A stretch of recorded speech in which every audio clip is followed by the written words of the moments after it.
resignação e resistência.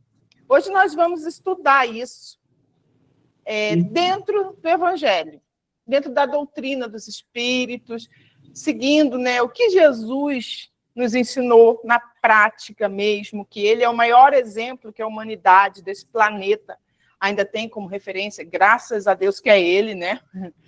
E vamos no dicionário encontrar o significado da resignação. É submissão à vontade de alguém, submissão ao destino. E resistência, ação ou efeito de resistir, de não sucumbir. É a recusa de submissão à vontade de outra pessoa, né? E aí, podemos trocar de slide, por favor, primeiro. Vamos analisar o que é a resignação. Ela é uma virtude. Assim como o amor é uma virtude, assim como o perdão é uma virtude. E nós podemos aumentar, praticar, exercitar isso, né? É um exercício. Se pararmos para analisar por que nós viemos ao planeta Terra, estamos no corpo nesse momento, é para exercitar, explorar a capacidade do nosso espírito de aperfeiçoamento. Aqui, na Terra, a prova mesmo é aqui. Mas tem uma coisa, pode passar o primeiro slide, por favor, Ana. Mas tem uma coisa que a doutrina ela nos fala muito, e nós já ouvimos em muitas palestras aqui, e é essencial, não só dentro da doutrina, né? Mas para a nossa vida, para todos os sentidos da nossa vida, o estudo. A verdade vos libertará, né? O conhecimento nos traz a oportunidade de refletir, de analisar, né? Não nos tornamos máquinas, somos seres humanos em processo de aperfeiçoamento. E a doutrina sempre nos diz uma coisa, que nós precisamos estudar. Espírita, amai-vos, né? Conhecei-vos, né? Então, estudar, gente, não é a gente pegar um assunto e apenas lê-lo, é compreender. Compreender é diferente de ler, é internalizar, é refletir, é silenciar tudo que está lá fora, todos os pensamentos automáticos e falar assim, o que eu vou aprender com isso? O que isso tem de bom para nós? E aí, tem um livro que se chama O Estude e Viva, de Emmanuel, com André Luiz, capítulo 33. Ele tem várias passagenzinhas, tá? E uma das frases desse texto que o André Luiz nos fala é o seguinte: de fato, há que se estudar a resignação. Olha, presta bem atenção, gente, porque a resignação é a gente submeter a vontade a algo, a alguém, né? Mas essa atitude não tem que ser uma atitude paralisadora. Ela não tem que ser uma atitude morta. Já que a gente tem uma virtude, a gente tem que exercitá-la. E o livro diz o seguinte, uma das coisas que a doutrina e o próprio Espírito nos diz nesse livro é o seguinte, de fato, há que se estudar a resignação para que a paciência não venha trazer resultados contraproducentes. O que quer dizer isso? Eu tenho que ser paciente. Eu tenho que aguardar o que vai acontecer. Eu tenho que analisar o que aquilo me traz. Mas eu não tenho que ter uma atitude paralisadora. Eu não tenho que ser aceitar sem entender. Aí ele diz, mas continua no livro, um lavrador suportará corajosamente o aguaceiro e o granizo na plantação. Quando o cara está lá plantando, no meio do mato, deu aquela tempestade, aquele aguaceiro, e vamos esperar passar. Mas, se ele não se acomoda, se gafanhotos e tiririca vão lá comer aquela plantação, vão destruir aquele trabalho. Ele vai sair dele, ele vai sair da inércia e vai trabalhar, né? E a gente geralmente fala em tolerância. Quando a gente pensa em resignificação, a gente pensa na tolerância, né? Mas a tolerância não tem a ver com a ociosidade. Por isso que ele diz que nós não devemos usar a paciência como desculpa para não fazer o que tem que ser feito. Entendem? Entendem isso? E ele continua dizendo: esquecemos de que o incêndio vizinho, olha o que ele fala para a gente analisar, né? O que é aquela situação que às vezes nos incomoda, que a gente não sabe, né, como fazer, a gente tem que se submeter àquilo. Olha o que ele diz quando a gente perde essa capacidade. Esquecemos de que o incêndio vizinho é ameaça de fogo em nossa casa, no nosso eu. E de imprevisto irrompem chamas juntos de nós, comprometendo-nos a segurança e fulminando-nos a ilusória tranquilidade. Então, se a gente pega essa resignação e não a compreende e pratica as ações de tipo, como o lavrador ir lá tirar a erva daninha, nós não estamos sendo produtores, nós não estamos utilizando a nossa capacidade de espírito, né, para evoluir. E ele diz o seguinte, uma das frases desse livro que mais me tocou, né, André Luiz realmente, ele diz que a gente precisa estudar o que é a resignação, nós precisamos estudar não só a resignação, tudo, a gente tem que estudar tudo. Ele fala, todos necessitamos ajustar a resignação no lugar certo. Porque se a gente aceita aquilo que temos que modificar, que exige de nós um ato que a gente tem que modificar, nós não estamos evoluindo. Não é isso que Jesus quis. Em nenhum momento, né? Você vê que Jesus, em todas as suas atitudes, em todos os seus exemplos, ele aceita a vontade de Deus. Ele faz a vontade de Deus, mas ele não deixa de ensinar os apóstolos. Ele não deixa de socorrer os doentes. Ali é ativo dele, né? Eu estou aceitando a vontade de Deus, eu estou aqui, mas eu estou fazendo o que eu tenho que fazer. Então, ele diz que nós devemos revisar as nossas atitudes. Vamos revisar as nossas atitudes. Eu estou no meio do caos, eu tenho um problema ali, certo? Eu tenho um problema ali. O que eu vou fazer? Eu posso fazer? Eu devo fazer alguma coisa? Como é que eu vou encontrar essa explicação? Dentro daquele caos, eu vou me silenciar. Eu vou me silenciar, me colocar num lugar de usar a minha inteligência, a capacidade do meu espírito e falar o que eu posso fazer com isso. Eu tenho que aceitar isso. Existe até uma oração, né, muito linda, que é a oração essa aqui, ó, da serenidade. Senhor, dai-me a serenidade para aceitar as coisas que eu não posso mudar. Tem coisas que eu não posso mudar, é da vida, tem que ser passada, eu não consigo mudar, aquilo não é minha vontade, a gente tem que entender que nós somos a criatura e não o criador, né? E coragem para mudar as coisas que eu posso, e sabedoria para fazer a diferença. Eu tenho que saber, eu tenho que saber.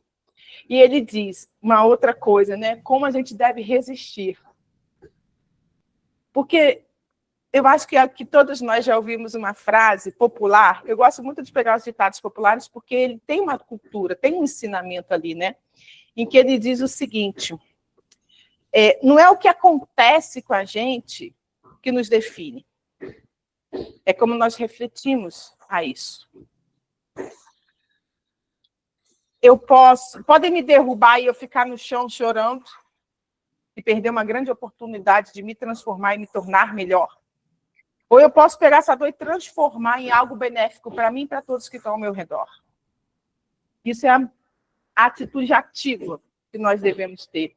E nesse livro, né, que eu falei, o primeiro livro, Estude e Viva, tem uma parte que ele diz que na solução de qualquer problema, o pior problema é a carga de aflição que criamos, desenvolvemos e sustentamos contra nós. O que isso quer dizer? Gente, a gente vai evoluir. Todos nós, encarnados e desencarnados, porque essa é a lei. É a lei do Criador. É a lei do universo. É a lei unânime em todas as galáxias, porque é o Criador. Inteligência suprema, perfeição suprema. O que a gente pode fazer é escolher. A gente vai pelo amor ou vai pela dor? E o que eu vou fazer quando eu não posso mudar aquela atitude, aquela situação? Porque aquela situação, ela vai ser resolvida quando for da vontade de Deus, porque tem alguma coisa para ensinar alguém ali. Eu vou me entregar ao problema? Eu vou aumentar a minha dificuldade? Ou eu vou desenvolver em mim e vou lá tirar o que eu preciso tirar em mim? Porque a gente acha fácil acusar o outro, né? A culpa é do outro. Aquele irmão, aquela pessoa, aquela situação não faz do jeito que eu quero, eu queria que fosse assim. Vamos analisar, vamos ser sinceros. A gente não está jogando dados. A gente está perante Deus, que conhece o coração e o sentimento de cada um. E tem um livro também, eu fui pesquisando, né? Eu fui pesquisando aqui, tem um livro também, que é do Albino Teixeira, Passos da Vida, né? Que é exatamente essa parte que demonstra para a gente, né? Que ele fala assim, por que nós sofremos? Né? Por que nós sofremos? Qual é o motivo da dor? Por que Deus, né, permite que a dor aconteça? Ele é um pai vingativo? Ele é mau? O próprio Cristo, dentro do Evangelho, nos diz, né? Qual pai dentre vós, sabendo que um filho tem fome, vai dar pedra? E somos imperfeitos. Então, se Deus deu aquele momento para você passar, é porque alguma coisa tem de bom ali, gente. Pô, mas um momento tem uma coisa de dor? Tem. Porque a dor é crescimento. A dor não é castigo, como a gente pensa, né? A capacidade humana é ainda tão pequena que a gente ainda pensa que dor e castigo é sofrimento. Dor e castigo é oportunidades para reforma íntima. Enquanto a gente não compreender isso, a gente não cresce. Então, ele fala assim, por que nós sofremos? Por que tem a dificuldade nesse livro do Albino Teixeira, Passos da Vida? Ele fala, não é a dificuldade, não é a dificuldade, é o desânimo que nós temos em superá-la. Não é a dificuldade que vai nos derrubar, é o desânimo de lutar, de reconhecer as nossas dificuldades, de saber que a gente tem que fazer diferente. Ele fala, não é a aprovação, é o desespero diante do sofrimento. Quantas vezes, gente, a gente se desespera, acha que não tem mais jeito, porque a gente não entendeu ainda que aquela aprovação é para nos modificar. E lembrando, tá? Não é para modificar eu, Amanda, a Dani, a Conceição, não, porque isso aqui é um corpo. É para mudar o nosso espírito, porque estamos de passagem no planeta Terra. Não é a doença, porque são coisas, às vezes, que temos que passar. Não tem como mudar. É o pavor de recebê-la. Eu tenho pavor de ficar doente. Então, eu não aceito que aquela doença é para me modificar. Às vezes, a doença não é nem a doença é a cura da alma. Né? Na solução de qualquer problema, ele fala, a pior é a carga de aflição que nós criamos em relação àquele problema. E por que tudo isso acontece, né? Isso tudo acontece para que nós transformemos as nossas imperfeições e nos aperfeiçoemos. É necessário retirar a venda dos nossos olhos. Que venda é essa? De nos considerarmos perfeitos. Nós viemos nos tornar perfeitos. Nós ainda não somos perfeitos. E não vai ser só numa encarnação que a gente vai conseguir, não. Não vai ser só numa dificuldade, não. Porque a gente também traz lá atrás os vícios, a teimosia, o orgulho, a arrogância de achar, nossa, está tudo bem, está tudo tranquilo. Nós temos que trabalhar aqui, gente. Não é o exterior, é aqui. O exterior foi o problema. Que muitas vezes não cabe a nós resolver. Ele veio como oportunidade para transformação. A gente vai passar por aquele problema. Ele não está na seção que eu posso escolher. Isso já foi feito muitas vezes, né? A doutrina até fala que muitas vezes as nossas dificuldades são muito mais que nós que criamos aquilo que nós viemos trazer do passado. Vamos dizer assim, que 10% foi programado para a gente passar. Os outros 90% é a gente que escolhe com as nossas atitudes e os nossos medos. E aqui eu botei o símbolo nessa árvore, porque a gente precisa ter coragem. E onde que está a nossa coragem? Se nós somos um brotinho ainda nascendo, talvez a gente ainda nem seja essa árvore tão grande, né? Esteja lá, pequenininho ainda nascendo. É de suportar as fraquezas, as provas da vida, sabendo que nós não estamos sozinhos. Sabendo que nós trazemos em nosso espírito, em nossa bagagem, condições de crescermos e darmos os bons frutos. Porque é isso. Que viemos aqui passar pelas dificuldades, nos resignar a ela, modificar ela, para sairmos daqui vitoriosos. Ninguém veio ao planeta, ninguém reencarnou, teve todo o trabalho de uma equipe espiritual, né? Os nossos anjos guardiões, a conversa com os nossos pais para nós nascer, tudo foi programado, respeitando o nosso livre-arbítrio. Para que a gente saia daqui completista, como diz o próprio André Luiz. Completistas, né? E ele vem falando, né? Da onde que a gente vai tirar essa força? Da onde que a gente vai tirar essa força para passar por aquela dificuldade, para ter resistência de mudar a ela? Buscando Jesus. E onde que está? Aonde que está isso? Na hora do desespero, a gente não consegue nem enxergar, a gente não consegue nem enxergar a nossa força, gente. A gente não consegue nem enxergar a nossa força. Mas ela está no nosso eu interior. Está dentro de nós, por mais que a gente não enxergue. E olha que é difícil enxergar, hein? Sozinho a gente não enxerga mesmo, não. A gente não enxerga. E aquela dificuldade, aquele problema, ele vai ser resolvido, ó, quando a lei de Deus, que é justa e perfeita, se der completada. Não é conforme a minha vontade. Não é conforme eu quero. Não é porque eu estou falando, eu não estou aguentando mais. Porque naquela situação não só tem eu envolvida, ou eu ainda não aprendi o que eu tinha que aprender. São todas as pessoas ao redor. É justiça de ação e reação. A gente não lembra de tudo. A gente não lembra de tudo, graças a Deus. Mas sabe que a justiça de Deus é certa, né? Alguém duvida que Deus não sabe o que está fazendo? Pode, por favor, virar o slide.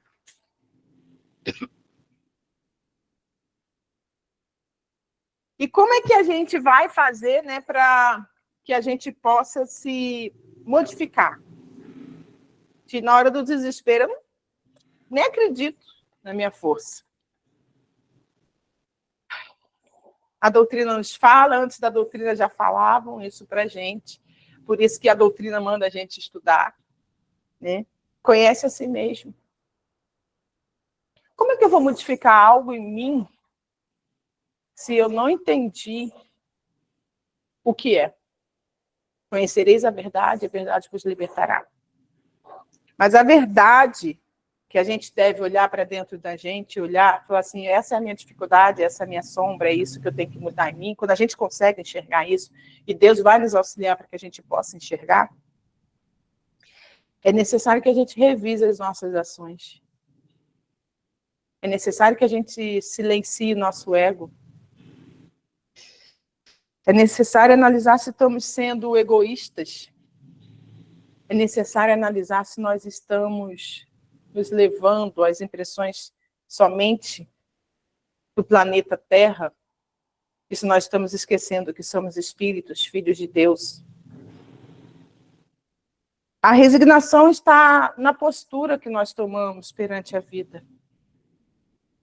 Muitas vezes, a gente precisa tomar certas atitudes e vão ter pessoas que vão falar, não, faz isso não, está errado. Vai lá, se eu fosse... Ainda falam assim, né? Se eu fosse você, eu fazia isso, isso e isso. Só que, como diz a nossa amiga, né? Quando chega lá do lado da vida, eu não vou poder levar um tira-cola e falar, ó, eu fiz isso por causa dela, não. Não, gente.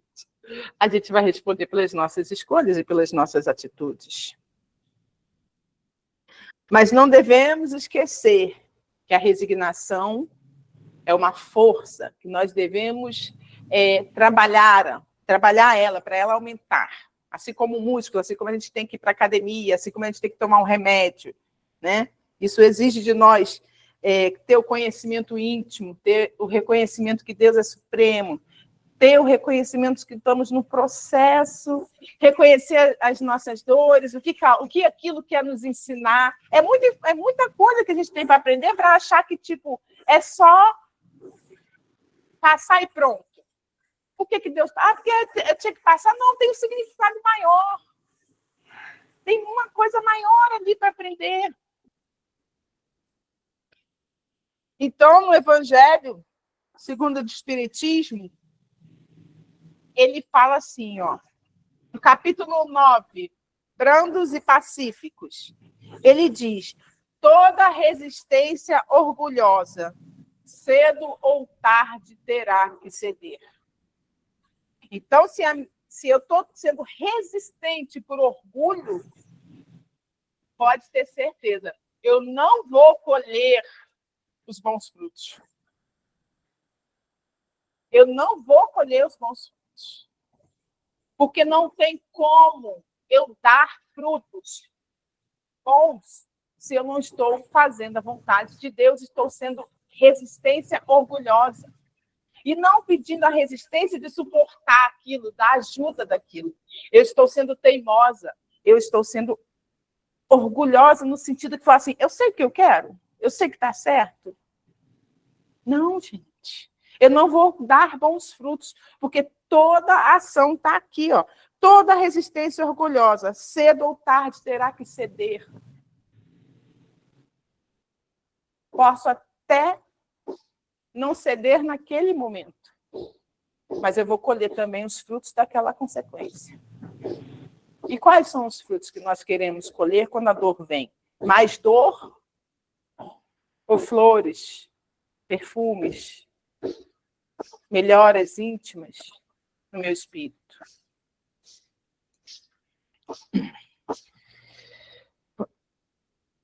Eu acho que tem... Pode... sim. E aí vem uma parte que eu acho muito interessante, né? Que é a parte que nós... A Lu leu, né, Lu, a página, e eu falei, gente, como não falar nisso, né? Peço permissão à espiritualidade para falar. De Maria, Mãe Santíssima. Né? Todos nós aqui somos filhos, ou somos pais, ou somos avós, e nós não queremos, assim como Deus não quer, ver o teu filho sofrer. Mas, às vezes, é necessário para que a gente deixe a arrogância e o orgulho de lado e aprenda a sair da paciência improdutiva, né? Para que tomemos a atitude correta, para que façamos o nosso melhor. Porque, às vezes, paralisado ali, achando que está tudo bem, a gente não está produzindo. A gente está perdendo tempo. Né? Maria, Mãe Santíssima, vai acompanhando Jesus, seu crescimento. Né? Imagina o desespero daquela mãe durante 3 dias procurando seu filho. E naquela época não existia internet, telefone, nada disso não, gente. Era andando mesmo para um lado para o outro, andando embaixo do sol. Já fica desesperado quando perde uma criança na praia algumas horas. Imagina 3 dias. Ela vê Jesus espalhando seu amor, seus ensinamentos. Né? E chega um determinado momento em que seu filho é preso. Ela não entende por quê. Ela não entende. Por que meu filho está preso? Podemos dizer ali que a resistência, né? Se fosse uma mãe aqui, nossa, eu ia ficar louca. Não, por que prender meu filho? Quero lá, vou lá resolver o negócio agora. Né? Vamos, a gente vai na... E Maria entra em oração. Ela entra em oração. E aí, um dos apóstolos volta, que Jesus sai, né? Sai de um local e é mandado para outro, mas ele já está ali com aquele espinho na cabeça, né? já tinha sido humilhado. Quando Maria olha para Jesus, ela deve pensar, se ela não, ela já devia estar em desespero, mas naquele momento ali, gente, porque uma coisa é você imaginar, você saber que seu filho foi preso. Outra hora é você ver aquela pessoa que você ama sendo agredida.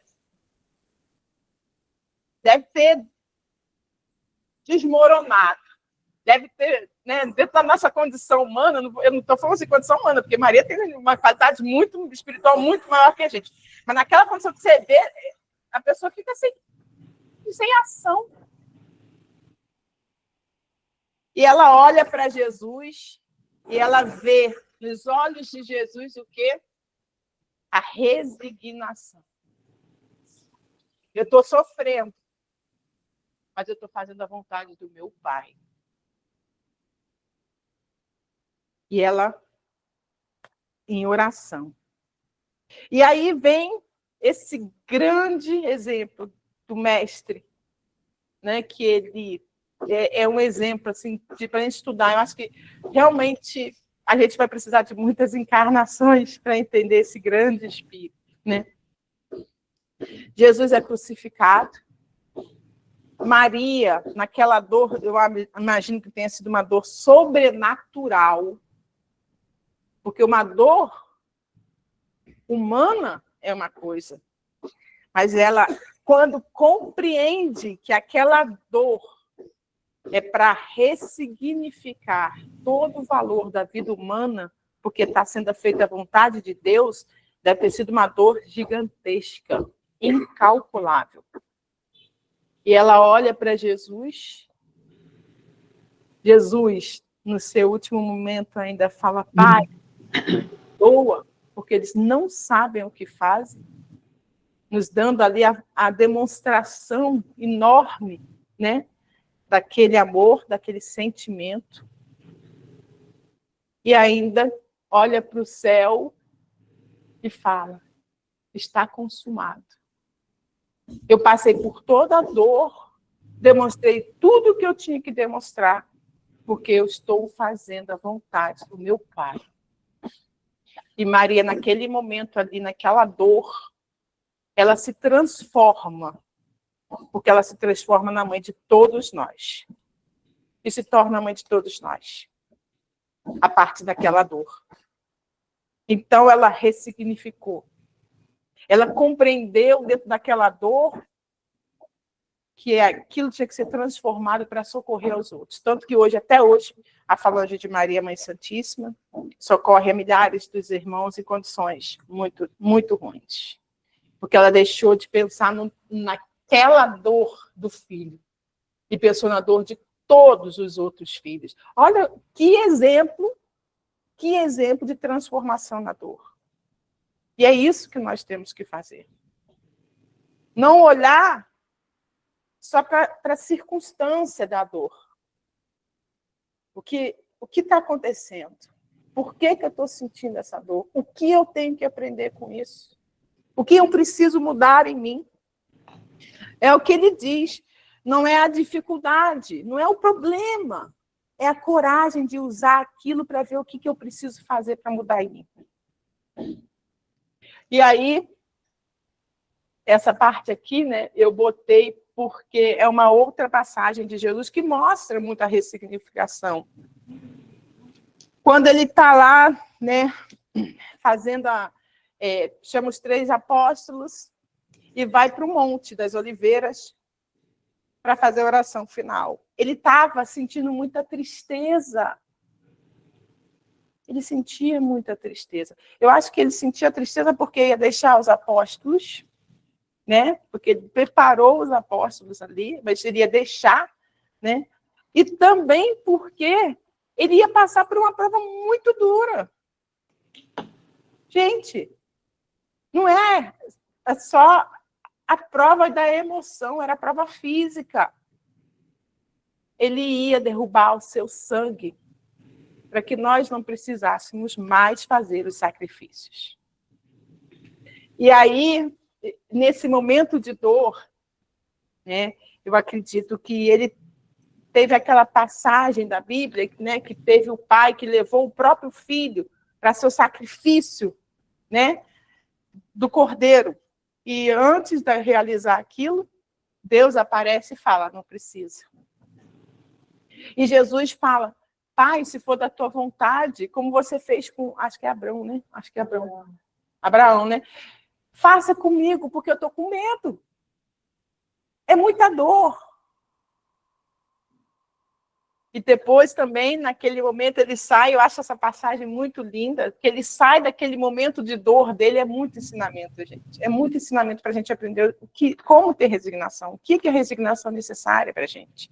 Ele sai daquela dor dele e vai até os apóstolos, encontra os apóstolos como? Dormindo. E ele fala o que para os apóstolos? Nem nesse momento vocês conseguem vigiar? Então, naquele momento de dor, que ele precisava, né, encontrar os apóstolos ali firmes para ajudar a diminuir a dor dele. Quantos de nós, na hora da dor, nos achamos sozinhos? Quantos de nós queríamos ter alguém vigilante para nos dar a palavra de encorajamento no momento difícil? E ele vai e fala para os apóstolos, levanta. E ele volta para onde? Para a sua oração, gente. A oração é importantíssima. A oração é importantíssima. E quando ele volta para a oração, ele vê o anjo, né, lhe confortando, o pai lhe confortando. E ele pega e fala, Pai, se for possível, afasta de mim esse cálice. Afasta de mim essa dor. Tira essa dor de mim. Tudo é possível para ti, porque para Deus nada é impossível. Se aquela dor for só um teste e não tiver que acontecer, Deus pode fazer no último momento, como fez, livrar o acontecimento. Mas olha o que ele fala, gente. Olha a resignação desse espírito que vem nos exemplificar. Se queres, afasta de mim esse cálice, mas não seja feita a minha vontade, mas a tua vontade. E aí eu pergunto para vocês, né? Não seja feita a minha vontade, nós estamos falando aqui de Jesus. O Espírito muito à frente da gente, que está aqui nesse planeta e tem o conhecimento de todas as coisas. Vocês acham que a vontade dele ali, naquele momento, era egoísta como a nossa? Não. Ele estava ali naquele momento não querendo sentir o quê? A dor. Como nós, que no momento que a dor vem, nós não queremos sentir a dor. Ninguém aqui quer, eu vou sentir a dor. Tá bom, eu quero sentir a dor. Ninguém. Mas o que a dor vem me ensinar? Mas eu, independente, eu tenho que lembrar que a dor é uma opção. Eu posso ressignificar essa dor para me transformar, ou eu posso ser orgulhoso e bater de frente com ela. Mas ele diz, mas seja feita a tua vontade.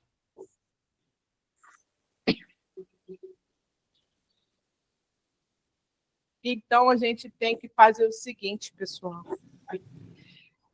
Nós falamos muito da resignação. E agora eu falo da resistência.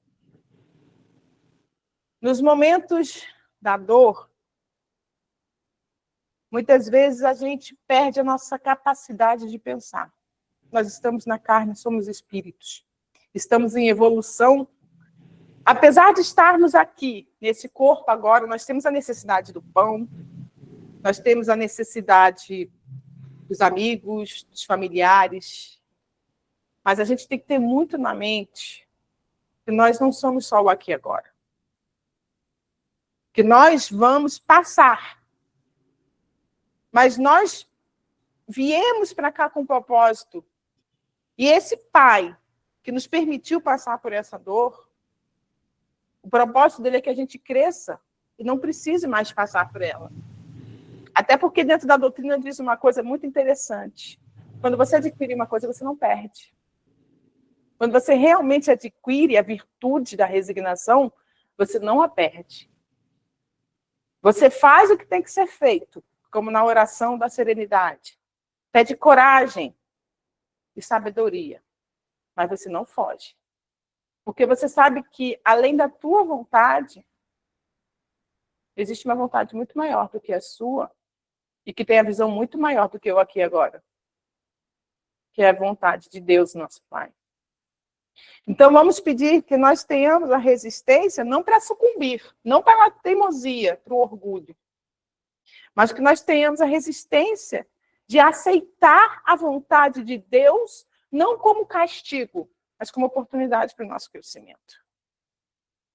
E, na dúvida, lembremos daquela passagem, é uma passagem que eu lembrei muito de Jesus, né? Porque quando os apóstolos estão lá no meio do mar, no meio daquela tempestade, que a gente, na hora do sofrimento, a gente lembra da tempestade, né? A tempestade, o vento, o desespero, vai afundar, joga a água fora do barco, tira um pouco, alivia ali, alivia de um lado, alivia de outro, vai afundar. E aí alguém vê Jesus. Até pensam que é meio que um fantasma. Quem é? Ficam até com medo. Né? E Jesus vira para um dos apóstolos e fala, ele fala, se for você mesmo, faça que o mar pare, que a tempestade pare. Imediatamente Jesus assim faz. Imediatamente. E ele convida o apóstolo a sair do barco. E quando eu vejo ele pedindo para o apóstolo sair do barco, eu vejo o apóstolo mudando a sua atitude, fazendo diferente, entendendo que ele não está preso àquela circunstância, mas que ele é livre. Ele é livre. E ele começa a andar no meio da água. Mas o medo, que é uma das grandes que nos afunda o mar, né? O medo e a culpa que nos afunda nas profundezas, né? da nossa fraqueza, nos puxa para a água, para o fundo, esquecendo que a gente tem ali algo muito maior do que o barco e a tempestade. E a gente escorrega. E quando a gente escorrega, quando a gente afunda, a mão de Jesus nos levanta. A mão de Jesus nos levanta, nos ergue e fala, né? Ó homens de pouca fé, até quando estarei entre vós? Então, nessa hora da dor, do desespero, que a gente toma coragem, né, de ressignificar, de transformar aquela situação do barco em encontrar algo muito melhor, que a gente não vai estar sozinhos, que a gente tenha coragem de erguer os olhos e encontrar a mão de Jesus nos chamando. Porque no final, a tempestade vai passar. O barco vai chegar lá na areia. Porque é da lei, como diz, que o problema vai passar. A dificuldade passa. O próprio Chico tinha plaquinha, né, em cima da cabeceira dele, e falei, gente, eu vou botar isso na minha cabeceira. Eu vou imprimir o papelzinho e vou botar lá, na cabeceira. Tem vários papeizinhos no meio da casa, né, para estar sempre lembrando. Eu vou botar isso, que foi uma das coisas, inclusive, de uma das cartas, né, que ele pediu. Nossa, mas eu mando carta para tantas pessoas, e ele pede para Emmanuel, pedir para Maria. E Maria fala, isso também vai passar. Então passa. A dor vai passar. A felicidade também. Mas não deixemos de levantar os olhos a Ele. Porque Ele vai nos tirar da dor e do sofrimento. E a gente vai aprender com isso. E lá na frente, quando a gente tiver saído dessa circunstância da Terra, e nos olharmos como espíritos, nós vamos falar assim, valeu a pena ter passado por essa dor, porque eu me modifiquei. Eu aprendi com ela. Tenhamos uma boa noite. Fiquem com Deus.